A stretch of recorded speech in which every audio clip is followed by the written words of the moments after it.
Hola, ¿cómo estáis? Hoy os voy a hablar de Ben Williams, un superviviente de un tumor cerebral incurable. Ben Williams empezó a sentir una serie de síntomas raros unas semanas antes de que le diagnosticaran el tumor. Entre ellos, un día estaba en una fiesta y al salir pues no localizaba dónde había aparcado el coche. Esto no era porque no es que no pudiera localizarlo, sino que su campo cerebral estaba invertido 180 grados. Otro día iba corriendo por el campo contra el viento y de pronto quiso parar y las piernas no le respondían. Se levantaba por las mañanas con dolor de cabeza y completamente agotado. Otro día le ocurrió otra cosa muy importante, que es que se dio cuenta que iba arrastrando los pies, lo cual es un signo de disfunción cerebral. Entonces, a partir de estos síntomas y de otros, pues se decidió ya visitar a los médicos y a partir de ahí, pues le hicieron una resonancia magnética. El 30 de marzo de 1995 le hicieron una IRM, una imagen por resonancia magnética. En ella se veía que tenía un tumor en la parte derecha de su cerebro del tamaño de una naranja grande, en la zona parietal derecha.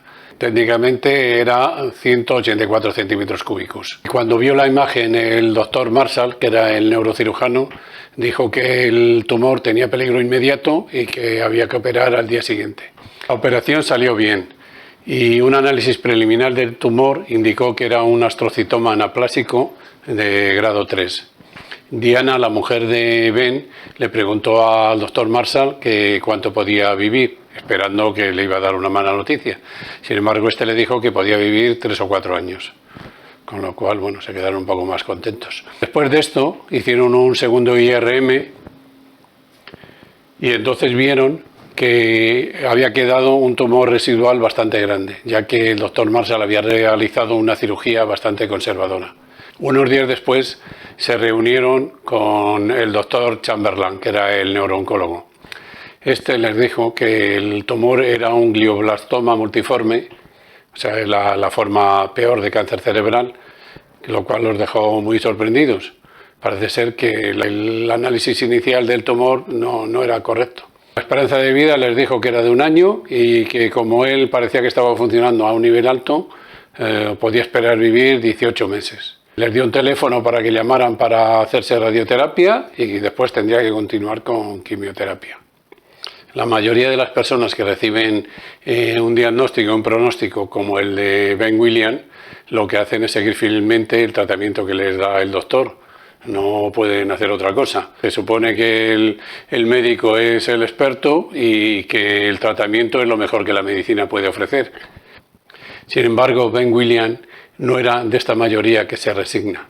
En cuanto se le pasó el shock de las primeras semanas, lo primero que hizo es ir a la biblioteca de la Universidad de California en San Diego, que tenía fácil acceso ya que él era catedrático de psicología en esta universidad, y ponerse como loco a estudiar todo lo que pillaba del glioblastoma.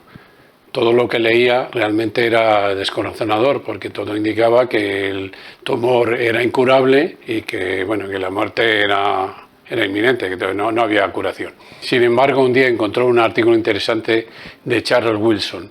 En él se decía que entre los cientos de personas que habían pasado por el centro médico de la Universidad de California en Los Ángeles, había unos cuantos que habían vivido entre 5 y 10 años. Esto le dio una cierta esperanza para poder seguir. A partir de entonces descubrió 2 trabajos. Uno de Japón, que se llamaba BNCT por sus siglas en inglés. Este trabajo requería en principio cirugía y como él acababa de tener cirugía no estaba dispuesto a hacerla. El otro, que consistía en anticuerpos monoclonales, dirigido por Henry Friedman, en principio parecía interesante y el doctor le dijo que podía empezar a dárselo. Pero él no lo conocía lo suficiente y entonces decidió esperar y mirar otras opciones. Entonces lo primero que decidió fue darse radioterapia. Empezó con la radiación y siguió con sus trabajos, miraba resúmenes de PubMed y después estudiaba los artículos completos en la biblioteca de la Universidad de California en San Diego. Además, se apuntó en internet a un grupo de tumor cerebral. Ben Williams se dio cuenta de que para poder enfrentarse con situaciones difíciles y decidir sobre tratamientos complicados debía tener la mente bastante clara. Y el problema que tenía es que desde que le habían dado la cirugía le estaban recetando de Dilantin. Dilantin es un antiepiléptico que se lo daban para que no tuviera ataques epilépticos, porque se supone que cuando hay un daño cerebral o hay una cirugía se produce ese daño y se puede producir el ataque. Cuando se lo recetaron, a las pocas semanas empezó a tener erupciones por toda la piel.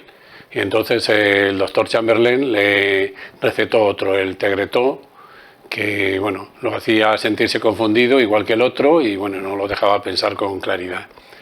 Entonces él empezó a pensar en a ver si se los podía quitar. Consultó con el doctor Chamberlain y este le dijo que había un fenómeno que consistía en que si una vez tenías un ataque epiléptico, la vez siguiente solía ser más fuerte y más difícil de controlar. De todas maneras, también le comentó que en las personas no se había demostrado. Entonces, Ben dijo, pues si yo nunca he tenido ataques epilépticos, pues me la voy a jugar. Y entonces, aunque el doctor Chamberlain le dijo que no lo dejara, que podía ser peligroso, él dijo que, bueno, él por su cuenta lo dejó.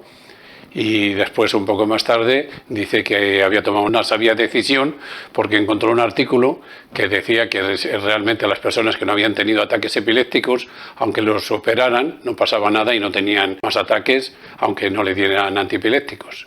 Yo creo que esta fue una decisión más que sabia, fue una decisión arriesgada. Él se la jugó y le salió bien, pero también le podía haber salido mal. Pero demuestra que el doctor Ben había tomado ya las riendas y estaba dispuesto a contradecir a los médicos y a rebelarse contra ellos. Las razones, pues aparte de la desesperación, el haber leído en todas las lecturas que tuvo, pues se dio cuenta que había muchas cosas que se habían pasado por alto, ensayos de cosas interesantes y bueno, pues perdió un poco la confianza en los médicos. Y además también lo que pensaba es que era su vida y se la estaba jugando. Entonces pues decidió hacer un poco lo que él pensaba. A mitad de la radioterapia, Diana y Ben tuvieron otra reunión con el doctor Chamberlain. En este caso Ben iba con un montón de preguntas y también con una serie de planteamientos sobre tratamientos que había leído. Le pedía la opinión a Chamberlain sobre estos tratamientos. La mayoría de la opinión de Chamberlain era contraria, solamente estuvo más o menos de acuerdo con uno de los tratamientos, que era el tamoxifeno. El tamoxifeno es un medicamento que se utiliza contra el cáncer de mama. El doctor Kurzweil estaba utilizando tratamientos con tamoxifeno en glioblastomas y consiguió que un 40% respondieran. Unos tumores se reducían y otros se estabilizaban, eran tumores recurrentes. El modo de acción del tamoxifeno era que bloqueaba una proteína quinasa C que hace que el tumor se desarrolle rápidamente. Cuando Ben se lo comentó al doctor Chamberlain, este le comentó entusiásticamente que él estaba realizando también trabajos con el tamoxifeno. Posteriormente siguió realizando investigaciones y se dio cuenta de que las células expulsan fuera la quimioterapia, con lo cual la quimioterapia solamente actúa cuando las células se dividen. Entonces, lo que se trataba es de buscar medicamentos que impidieran que la célula expulsara la quimioterapia. Entonces, encontró un medicamento que ya se estaba utilizando, un bloqueador de los canales de calcio, que se utilizaba para la hipertensión, el verapamilo, y entonces decidió utilizarlo. El único inconveniente que tenía era que bajaba la tensión, pero bueno, trató de regularlo y bueno, fue el que decidió utilizar. Y posteriormente, a través de su grupo de tumor cerebral, se enteró de otro tratamiento, el Accutane, que es un ácido retinoico, ácido 13-cis retinoico, que parece ser que no se acumula en el hígado y que es interesante, utilizado con otros medicamentos, también contra el glioblastoma, y tiene muy pocos efectos secundarios. Entonces, ya con estos 3 medicamentos se dispuso a hacer el tratamiento de quimioterapia, y esto es un tema que trataremos en el próximo vídeo.